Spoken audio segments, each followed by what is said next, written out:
श्री साई नाथाय नमः। श्री साई सच्चरिता अध्याय 24। श्री साई बाबा का हास्य विनोद, चने की लीला, सुदामा की कथा, अन्ना चिंचानीकर और मौशीबाई की कथा, बाबा की भक्त परायणता। आरंभ। अगले अध्याय में अमुक अमुक विषयों का वर्णन होगा, ऐसा कहना एक प्रकार का अहंकार ही है। जब तक अहंकार गुरु चरणों में अर्पित न कर दिया जाए तब तक सत्य स्वरूप की प्राप्ति संभव नहीं। यदि हम निरभिमान हो जाए तो सफलता प्राप्त होना निश्चित ही है। श्री साईं बाबा की भक्ति करने से ऐहिक तथा आध्यात्मिक दोनों पदार्थों की प्राप्ति होती है और हम अपनी मूल प्रकृति में स्थिरता प्राप्त कर शांति और सुख के अधिकारी बन जाते हैं। अतः मुमुक्षुओं को चाहिए कि वे आदर सहित श्री साईं बाबा की लीलाओं का श्रवण कर उनका मनन करें। यदि वे इसी प्रकार प्रयत्न करते रहेंगे तो उन्हें अपनी जीवन ध्येय तथा परमानंद की सहज प्राप्ति हो जाएगी।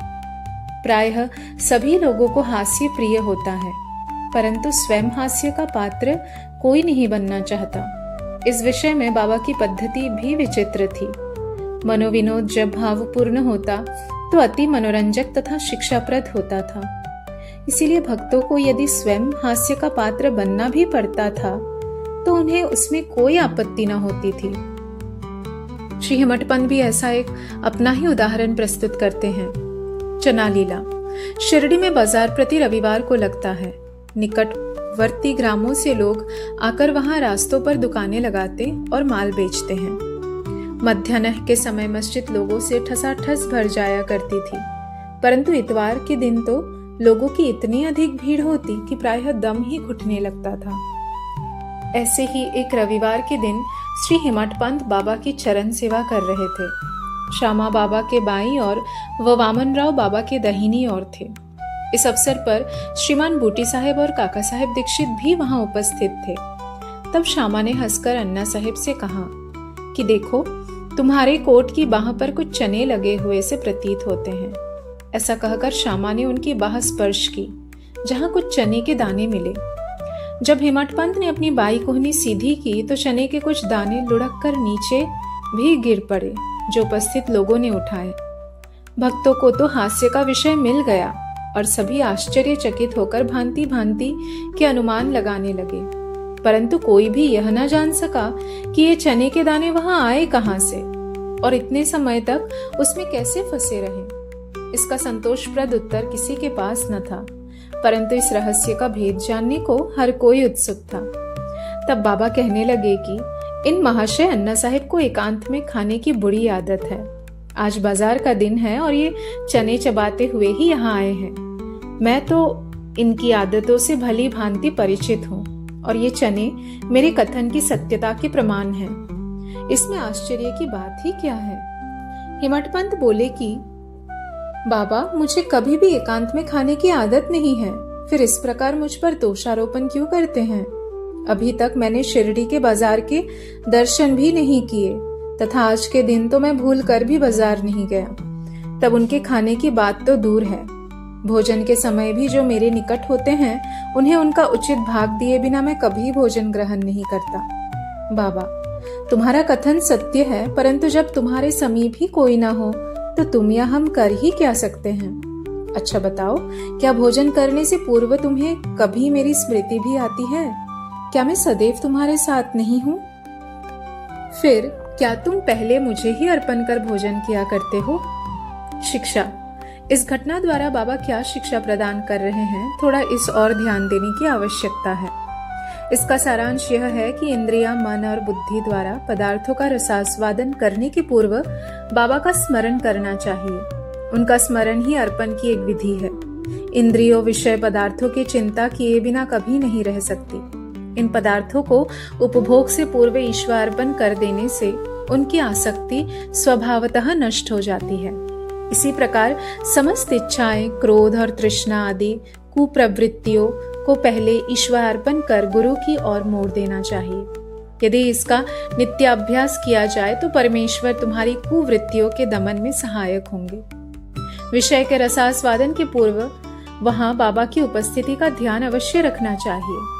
तब विषय उपभोग के उपयुक्त है या नहीं, यह प्रश्न उपस्थित हो जाएगा और आचरण में सुधार होगा। इसके फलस्वरूप गुरु प्रेम में वृद्धि होकर शुद्ध ज्ञान की प्राप्ति होगी। जब इस प्रकार ज्ञान की वृद्धि होती है तो दैहिक बुद्धि नष्ट हो चैतन्य घन में लीन हो जाती है। वस्तुतः गुरु और ईश्वर में कोई पृथकत्व नहीं है, और जो इन्हें भिन्न समझता है वह तो निरा अज्ञानी है तथा उसे ईश्वर दर्शन होना भी दुर्लभ है। इसीलिए समस्त भेदभाव को भूलकर गुरु और ईश्वर को अभिन्न समझना चाहिए। इस प्रकार गुरु सेवा करने से ईश्वर कृपा प्राप्त होना निश्चित ही है, और तभी वे हमारा चित्त शुद्ध कर हमें आत्मानुभूति प्रदान करेंगे।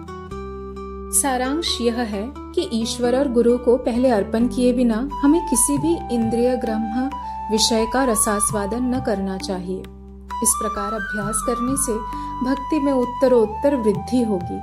फिर भी साईं बाबा की मनोहर सगुण मूर्ति सदैव आंखों के सन्मुख रहेगी, जिससे भक्ति, वैराग्य और मोक्ष की प्राप्ति हो जाएगी। ध्यान प्रगाढ़ होने से शुद्ध और संसार के अस्तित्व की विस्मृति हो जाएगी और सांसारिक विषयों का आकर्षण स्वतः नष्ट होकर चित्त को सुख और शांति प्राप्त होगी। सुदामा की कथा। उपयुक्त घटना का वर्णन करते करते हेमटपंत को इसी प्रकार की सुदामा की कथा याद आई, जो ऊपर वर्णित नियमों की पुष्टि करती है।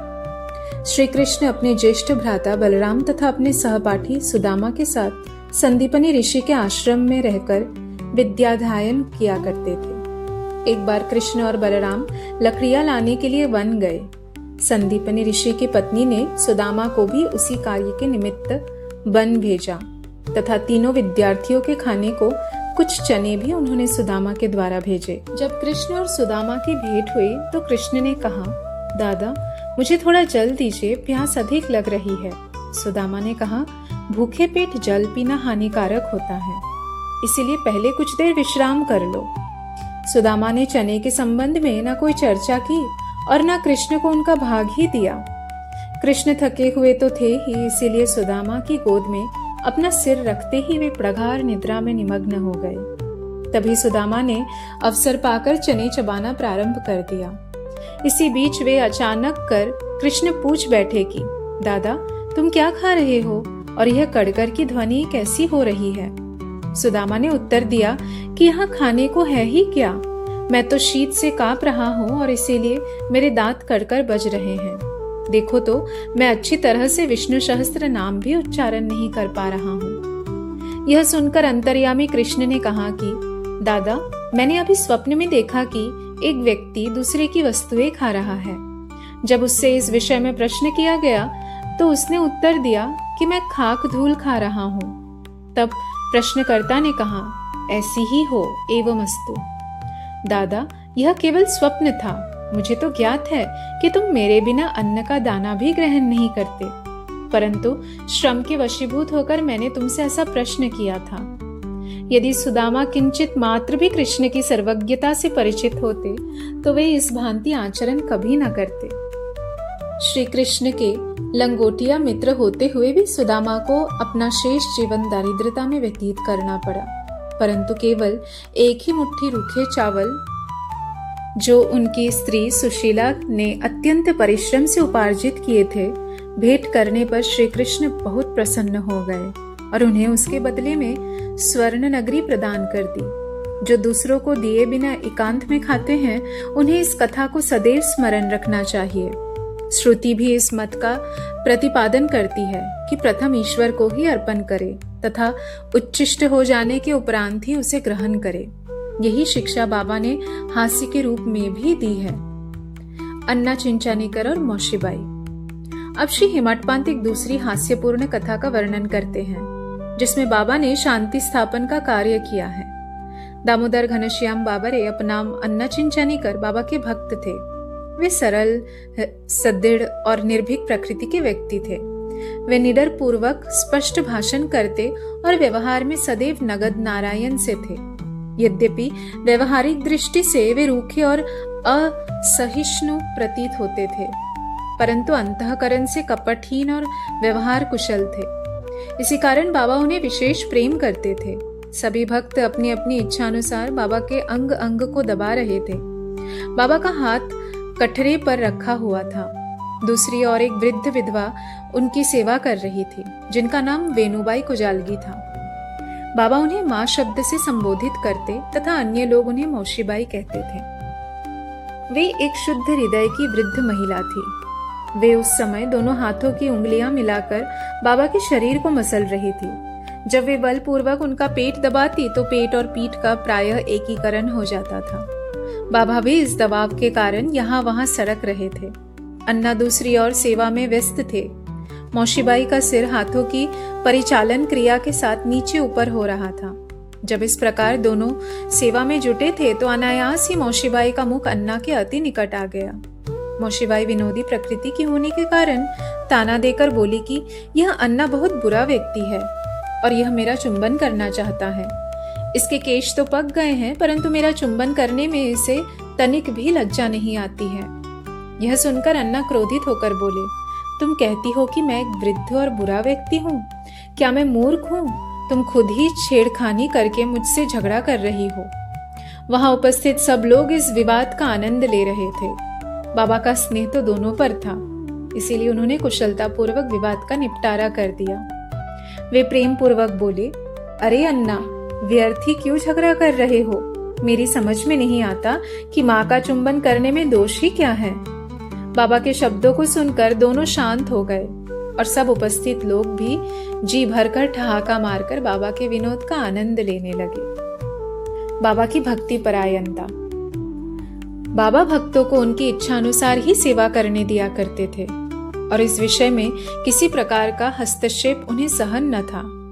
एक अन्य अवसर पर मौशीबाई बाबा का पेट बलपूर्वक मसल रही थी, जिसे देखकर दर्शकगण व्यग्र होकर मौशीबाई से कहने लगे कि माँ, कृपा कर धीरे धीरे ही पेट दबाओ।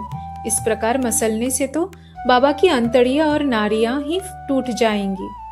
वे इतना कह भी न पाए थे कि बाबा अपने आसन से तुरंत उठ बैठे और अंगारे के समान लाल आंखें कर क्रोधित हो गए। साहस किसे था जो उन्हें रोके। उन्होंने दोनों हाथों से सटके का एक छोर पकड़ नाभि में लगाया और दूसरा छोर पास वाले खंबे को लगा के उसे पेट से धक्का देने लगे। सटका लगभग 2 या 3 फुट लंबा था। अब ऐसा प्रतीत होने लगा कि वह पेट में छिद्र कर प्रवेश कर जाएगा। लोग भयभीत हो उठे कि अब पेट फटने ही वाला है। अब बाबा अपने स्थान पर दृढ़ हो उसके अत्यंत समीप होते जा रहे थे और प्रतिक्षण पेट फटने की आशंका हो रही थी। सभी किंकर्तव्य विमूढ़ हो रहे थे। वे आश्चर्यचकित और भयभीत हो ऐसे खड़े थे मानो गूंगों का समुदाय हो। यथार्थ में भक्तगण का संकेत मौशीबाई को केवल इतना ही था कि वे सहज रीति से सेवा शुश्रूषा करें। किसी की इच्छा बाबा को कष्ट पहुंचाने की न थी। भक्तों ने तो यह कार्य केवल सद्भावना से प्रेरित होकर ही किया था, परंतु बाबा तो अपने कार्य में किसी का हस्तक्षेप कण मात्र भी न होने देना चाहते थे। भक्तों को आश्चर्य हो रहा था कि शुभ भावना से प्रेरित कार्य दुर्गति में परिणत हो गया और वे केवल दर्शक बने रहने के अतिरिक्त कर ही क्या सकते थे। भाग्यवश बाबा का क्रोध शांत हो गया और सटका छोड़कर वे पुनः आसन पर विराजमान हो गए। इस घटना से भक्तों ने शिक्षा ग्रहण की कि अब दूसरों के कार्य में कभी भी हस्तक्षेप न करेंगे और सबको उनकी इच्छा अनुसार ही बाबा की सेवा करने देंगे। केवल बाबा ही सेवा का मूल्य आंकने में समर्थ थे। श्री सद्गुरु साईनाथ अर्पणमस्तु। शुभम भवतु।